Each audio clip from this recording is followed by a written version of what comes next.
first day of काम त म यतिकै नर्भस थिएँ प्लस कस्तो वर्स एक्सपिरियन्स भयो फर्स्टमै होइन मेरो चाहिँ बिहाइन्ड द सिन खिच्ने काम थियो अनि उहाँ चाहिँ मेन लिड हुनुहुन्थ्यो फर्स्टमै उहाँको मैले क्लिप खिचिरहेको थिएँ कि अनि उहाँ चाहिँ उता फर्किनु भयो होइन उता फर्किँदा फर्किँदा उतै फर्किनु भयो होइन अनि म यस्तो नर्भस भएँ अनि मैले उहाँसँग इन्ट्रेक्ट गर्न खोज्दा हाँस्दाखेरि पनि उहाँले केही रेस्पोन्सै गरिराख्नु भएको थिएन कि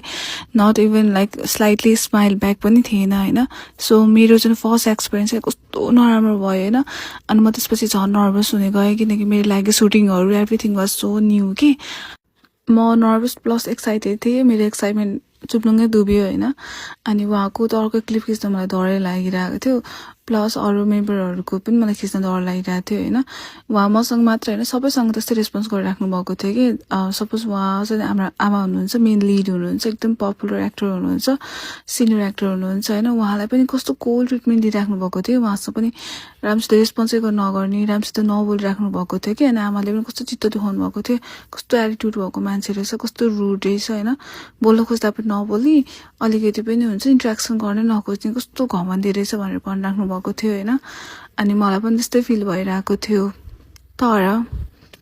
मैले थाहा पाएँ कि उहाँ चाहिँ क्यारेक्टरमा बसिराख्नु भएको रहेछ कि हाम्रो वेब सिरिज द रिपेयरम्यानको चाहिँ क्यारेक्टर चाहिँ उहाँको त्यस्तै रहेछ होइन अनि उहाँ चाहिँ 4-5 दिनदेखि त्यसरी बसिराख्नु भएको रहेछ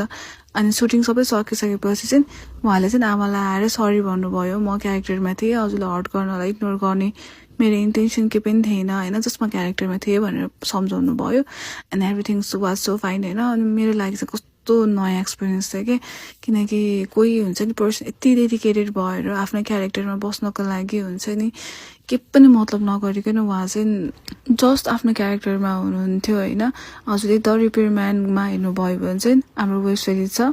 त्यसमा हेर्नुभयो भने चाहिँ हजुरले चाहिँ उहाँको क्यारेक्टर देख्नुहुन्छ होइन उहाँ जस्तो क्यारेक्टर हुनुहुन्थ्यो